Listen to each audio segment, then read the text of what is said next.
So welcome back again. There is another question called unique paths. A robot is on a grid of m cross n, and the robot is initially located on the left corner, that is on this grid 0, 0, and we have to reach the finish point down the line. Given that robot is trying to move to a bottom right corner, that is grid of m minus 1 and n minus 1, it is trying to tell that from 0, 0, we have to reach the endmost point of m and n, given m is rows and n is the column. So from 0 to m minus 1 we have to reach, and from 0 to n minus 1 we have to reach. The robot can only move either down or right at any point. So given are the two integer m and n, and given the input, we have to return the number of possible unique paths that the robot can take to reach the bottom right corner. And the constraint is of 2 into 10 to the power 9. So according to the problem, it's given a robot has to just reach to its end for, let's say, given a 2D matrix. If I take a 2D matrix of n cross n, that is, or m is 3 and n is also 3, and we have to just reach up till m minus 1 and n minus 1th term or the position. So what I'm trying to say is that if these are the position and the robot is here, so let's say here is the robot at index 0, 0, and we have to reach at the position called 2, 2. So from 0, 0 to 2, 2, we have to just find the all total paths covered by this robot. Let's say if I go straight away and move down. So I go right, then down. This will be our first approach. And second approach would be if I go down, then move towards right, then right. So then down, then right. So this is second approach. Third approach will be if I move down, then move to right, and then again move to right, and again move to down. So these total are some of the conditions that we can say that. So in this case, for the matrix 3 cross 3, it will be altogether the three total combination possible that robot will reach from 0, 0 to 2, 2. So what I am trying to say is that if you read the question carefully and try to understand it. So the example one of the question, for given m is equals to 3 and n is equals to 7, I'll just quickly draw the matrix. This will be the matrix of 3 cross 7. And the robot is here and we have to reach here. So first approach, I take it like, so I'll mark each and every first row and first column of 0th position as 1. So what I'm trying to say is that mark m rows and n columns each as 1, but only the 0th one, not the whole, like say 1, 2. I'm not telling about this. I'm only telling about this one and this one. So I'll quickly mark it as, and I'll use the approach of DP, top-down approach. So what exact meaning of the top-down approach is, we compare it with the overlapping subproblem. To understand the overlapping subproblem, we'll always use the concept of DP, but in this case, I'll take short example of, let's say, a Fibonacci series. In this series, the numbers are 0, 1, 1, then 2, then 3, then 4, then 5, then 8, and so on. So to create this series, we'll use a recursive call. Why we are discussing this example? We are discussing it because in this particular question, it will help in creating the concept of recursive tree. From this simple Fibonacci series, we can understand it more clearly. So if I take a general case of Fibonacci series, that is f of n is equals to f of n minus 1 plus f of n minus 2, where the first element will always start with 0 and the second element will always start with 1. So we have to include in the base case that if I is equals to 0 and I is equals to 1, then return whatsoever it will be. But so if I discuss the case of f of 5. So we'll quickly build the recursive tree of 3, then it will be f of 3, then f of 2 will be f of 3, then f of 2 will be f of 1, then f of 1 f of 0. So you can see clearly that why I'm saying this is an overlapping subproblem, because you can clearly see that f of 3 is repeating. Here also f of 3 is present. Similarly f of 2 and this one, then f of 1 and this thing. For in this case I know that the f of 1 will always give me 1 and f of 0 will always return me 0 in the Fibonacci series, because it always starts with 0, 1, then some of these two will be 1, then some of these two will be 2, then so on. So this is the whole approach. So what I'll do is, like, for 1 it will be 1, then 0, then by adding this f of 2 will be 1, then f of 1 is again 1, f of 1 is 1, then f of 2 is 1, so 1 plus 1 is 2. Okay, then f of 2 is 1 and f of 3 is 2. 2 plus 3 is, sorry, 2 plus 1 is 3. Then f of 4 is 3 and f of 3 is 2. So 3 plus 2 is 5. F of 5 will be 5. We can say that for this. So we can say that the fifth.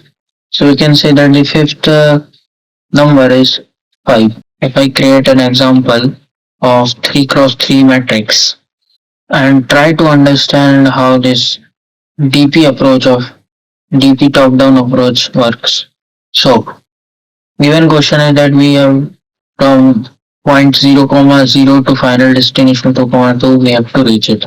So from that we will create a recursive call, and starting from where the robot is standing, I can say that we can move one step forward and one step down. In a similar manner, we can find the total number of path, which is from here to here, from here to here, or from here to here, and so on. Okay, let's see what we can do.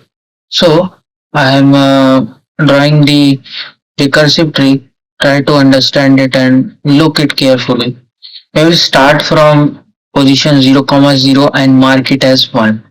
That means the robot is already present in this position. Then the robot will move at x position towards right and move y position towards down. So for x will mention it will be 0 comma 1, and for y it will be 1 comma 0. Then, like in both position, we'll see what will be the next step the robot will take, either here or here or here or anywhere it can be. But given that we are not allowed to cross the matrix, like it's not possible to go outside the grid or the matrix. For these kind of base case, we will also include to go outside the matrices. These many moves are not allowed. So this is total numbers of moves you can see are not allowed here. I'm discussing about the 0 comma 1 at position. So for 0 comma 1 at position, it will be moved to 0 comma 2, and it will be on 1 comma 1. So I'll quickly mark it as, for 0 comma 2 it's x double dash. For 1 comma 0 it will move to 1 comma 1 and 1 comma 2, not in 2 comma 0. And for this position, for 1 comma 0 it will move to 1 comma 1 and then will move to 1 comma 2.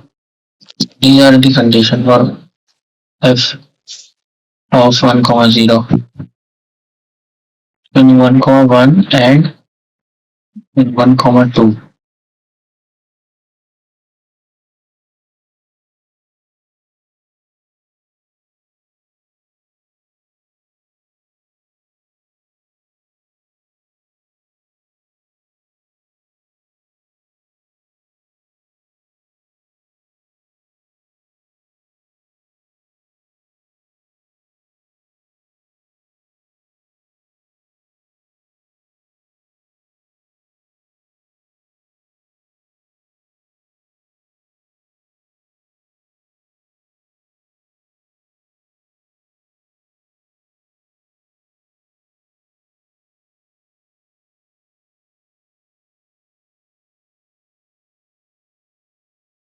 And for this, 1, 2, 3, 4, 5, and this one is 6.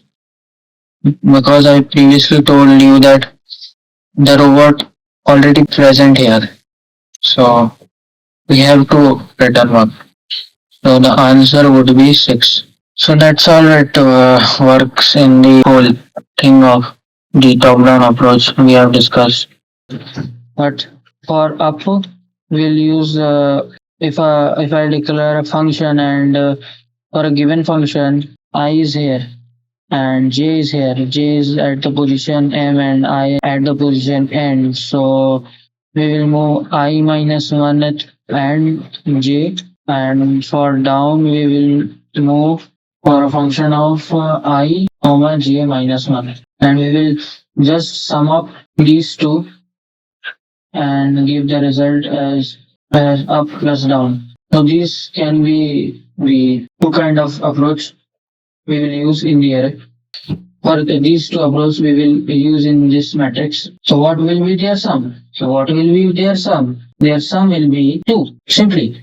And if we add these two, what will be their sum? Their sum would be 3, and so on if we calculate it. So 3 plus 1, 4, 4 plus 1, 5, 5 plus 1, 6, 6 plus 1, 7. Then 2 plus 1 again for the next row. This is 3, this is 6, this is 10, this is 15, this is 21, and this is 28. So the answer for this example should be 28. And total number of possible paths are 28 that the robot could reach from 0, comma 0 till 2, comma 6.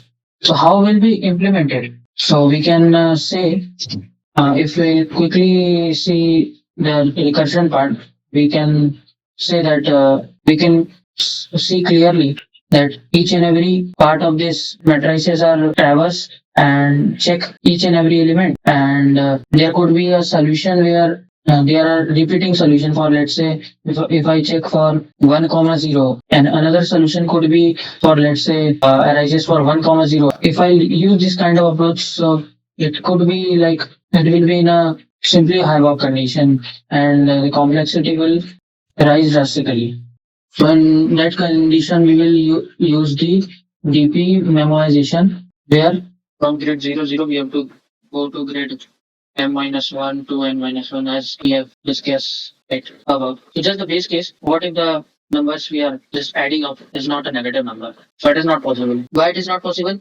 Because there should be a condition where I and j is always greater than 0. Where I and j is always greater than 0, it should not be less than 0. So for a function, let's say, I'll define it like the base case and return 1 for it, else like if the condition, and then else return 0. And then after that, just return the sum of the two matrix, you can say, from position 0th position to the ending.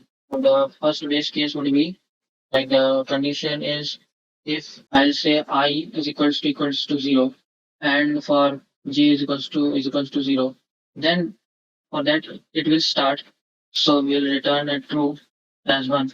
Else if for another condition, what we will use is another condition for negative numbers, for I is less than 0, or j is less than 0. And for that condition, we have to just return 0, or else return nothing. So it might be the base case, we will just consider it. Okay, where is the whole approach that what might be the base case if the number is negative, or where should it start from 0? So these are some of the condition we have to consider in the code. You will see in the code.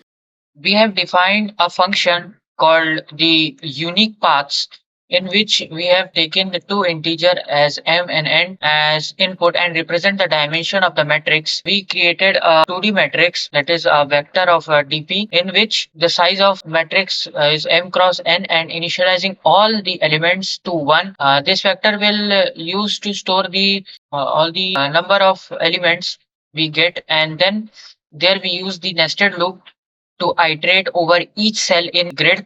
For this iteration, we expect for the top level cell where I is equals to 1 to, and then I is equals to j. For each cell, the dp of I and j, we calculate the number of unique paths inside the grid. Then the formula of calculating is dp of I is equals to dp of I minus 1 j plus dp of I j minus 1.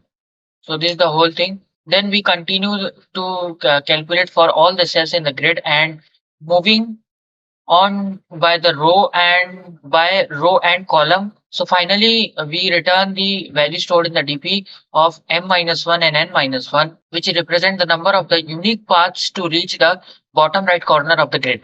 So let's talk about the time complexity. This problem is, so we have two nested loops uh, that iterates throughout the entire m cross n grid. So the outer loop runs for m iterations, and the inner loops run for n iteration. So the total time complexity would be of we go of m cross n. So here is the total time complexity. So let's run the code and see if the code works or not. So it's working perfectly. Submit it. No problem in this code. Thank you so much. We'll see in the next video.